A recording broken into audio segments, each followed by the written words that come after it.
Orlando Scandrick. He's going to stop by the desk. We'll ask him about the state of the Cowboys, the injuries, and the race in the NFC East. We can't wait for that. Finally, I'll have somebody to have my back on this show against that cowboy hate coming across the table. We have a cowboy hater and a lover. It's going to be great. I don't even know why I need to be on the show tomorrow. All we're going to see is a bunch of cowboy cheerleaders. You know, really? Skip We are? Orlando, our Cowboys, our Cowboys, our Cowboys. And you know, far be it from me, I don't want to look like the bad guy for reminding the world y'all haven't won a Super Bowl in 20 years. What makes y'all relevant? I thought America was a great country. I thought America was #1. I thought America was superior to most, if not all. Yet we have the Dallas Cowboys as the representation of America. I mean, I think it's disgraceful. We don't have enough pom-poms for you, though. All those colors. That would be Say tough. whatever you want, you know. I think That's tomorrow right here I don't look on as good as First you Take. don't mean I don't look Orlando good. Scandrick. All right. You look fantastic. Thank you. Heading into the NFL season, there were concerns surrounding the Panthers' offense, some due to injury. And yet, as we approach Week 4, Newton and the Panthers are 3-0 and tied for first in the NFC South with the Atlanta Falcons. Now, of course, the defense, which ranks 7th overall, has played a large role in the team's success. But still, Cam has basically been responsible for all of the Panthers' offense, generating 76% of their offensive yards and 7 of their 8 total touchdowns, 5 passing, 2 rushing.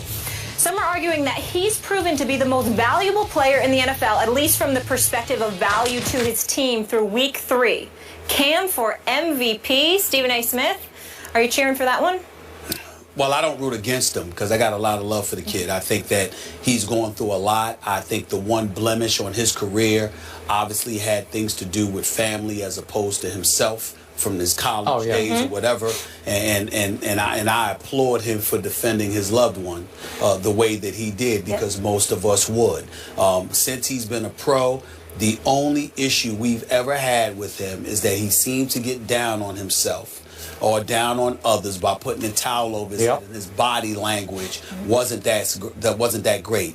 When you shred everything or shove everything aside, that is the only thing that we've been able to say negatively about Cam Newton. The development has been there. Now you sit there and look at him and say he's got to get over the hump. He's got to take that to the next level. I remember Skip getting on him because of that pick 60 through to Cam Chancellor last year in the postseason. But that was against the Legion of Boom. That was against the #1 defense in the NFL. And he was devoid of a lot of offensive weapons. And that was before. And you have to remember that was because his GM decided to just clean house. Steve Smith was gone, along with a plethora of other individuals that ended up being gone as well. Now you got Jonathan Stewart, who's still there. He can't give you 4 yards a carry. He's only giving you 3.5 a game. D'Angelo Williams is gone. Steve Smith Sr. is gone. Kelvin Benjamin obviously went down, got injured. So what do we have? We have Cam Newton, and the only thing he has available to him is a suspect offensive line with guys I barely even know. Michael O'Hare, I know him, but Norwell, Cali, Turner, Remmers. I mean, when you look at this offensive line, to say it's suspect, I'm not going to say they're awful, but they've never been associated with greatness. So you got that offensive line, and it's proven because their running game is somewhat suspect. He's been sacked already 5 times. Then you take that into account and you look at the weapons that he has available to him. We like Greg Olsen. He's been on this show.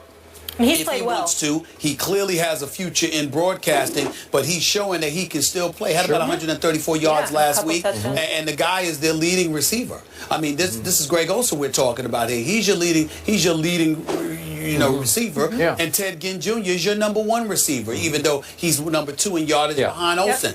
So your 2 primary targets is Olsen and Ted Ginn Jr. You have not much of a running game to speak of, and yet you're finding a way to feed off what that really, really good Carolina Panthers defense gives you, and you're managing to win games. So is he Aaron Rodgers? No. Is he Tom Brady? No. Is he Peyton Manning? No. And he certainly doesn't deserve the MVP award, particularly over Brady or Rodgers, because we know where New England and Green Bay, respectively, would be without those guys. But does he deserve to be in discussion after the 3 weeks, considering what they're doing and what he has to work with? I definitely think that Cam should be in the conversation. He deserves our respect. And we have to acknowledge the job that he's doing under the circumstances that he's being forced to do it. So, if we're talking about Cam for MVP, I'll just give you one scenario whereby it would apply. If this team catapults from its 3-0 start and finishes, I'm going to throw this out, 14-2, he would be right in the thick of the MVP race, because I'm pretty sure he would have to be the biggest reason they went 14-2. Do you think they can go 14-2? No way. I don't. They are clearly the worst of the 3-0 teams so far, and that's no reflection on them. They just are what they are, and they really haven't played anybody of note yet. Their opponents are combined so far 2-7. So they won at Jacksonville 20-9, and they beat the Texans at home by 7, and then they barely held off the Saints and Luke McCown at home last weekend, 27-22, thanks to a spectacular interception by Josh Norman, who is turning into a stud cornerback. So we get back to the defense. It's now ranked so far, just through 3 games against 3 mediocre opponents, it's ranked 2nd in points allowed. Okay, that's pretty great so far. You know, so far against nobody yet, but still, I look at the defense. They lost Charles Johnson to IR for 8 weeks, but they went out and got Jared Allen. I thought that was a sweet pickup, because I think he can still play and he can still help this team. And Kuechly's had a concussion, but I assume he'll be back maybe this week. And then I just mentioned Josh Norman, and Thomas Davis is just a tackling machine. So this defense is pretty legit. The defense reminds me of the team that took them to a 12-4 record and a playoff berth in San Francisco a couple of years back. The offense just leaves an awful lot to be and he desired. lost Kelvin Benjamin, his big 6'5" stud receiver, back in training camp to a freakish injury. And I thought that Devin Funchess would come out of Michigan as a pretty high draft pick. But I think he's going to be fine. He just hadn't done much yet. Yeah, I just think it's too early. He figured it out I just think it's too early. But remember how we sat here last year and we were like, how could they do this to Cam? They took away like his top 4 receiving weapons.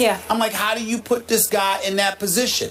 You know, and they're like, well, we got to pay him. And I'm like, yeah, you got to pay him, but you got to figure out a way to make sure that you got weapons around him. They literally put Cam out there offensively, that is. They put him out there on an island all by himself, and they still managed to win the South with a 7-8-1 record. Okay? And I think they'd be commended for that, but it's just, it was a travesty that they put him through that. So you asked me these kind of questions. I'm going to ask it back to you. Sure. Cam Newton already leads all quarterbacks in rushing with 144 rush yards. He is the second leading rusher on their football team to Jonathan Stewart, obviously. And in some games, I think he's going to be the first leading rusher on their team, because that's who they are. Can he stay upright through all those games? Let me tell you why he can. Some people use his athletic ability. He's big. He's strong.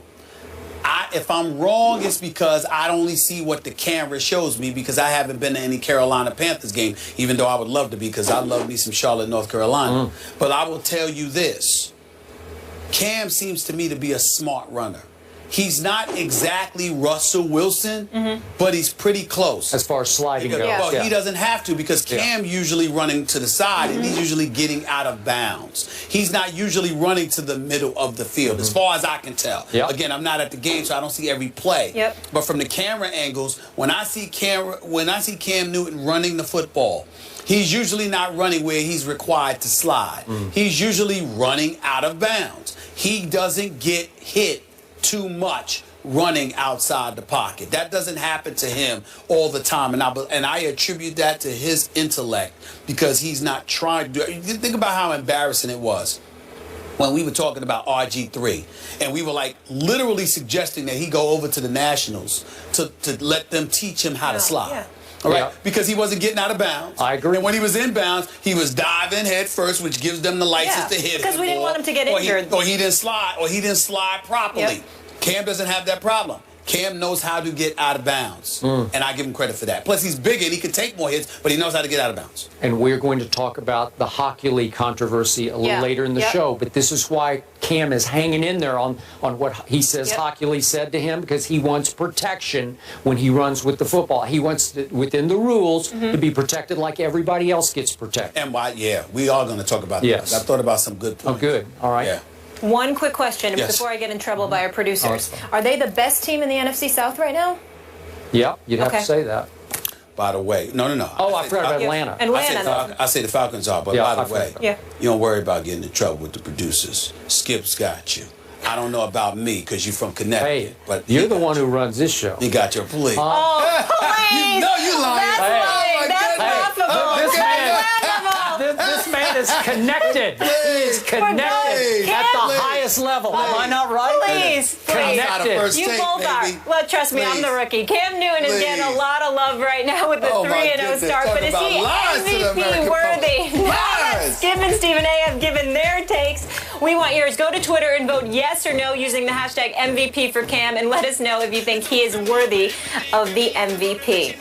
LeBron is feeling the love in Cleveland this season, but will there be too much love on the Cavs in 2015? You'll see what I was trying to do there in just a minute. We'll be right back.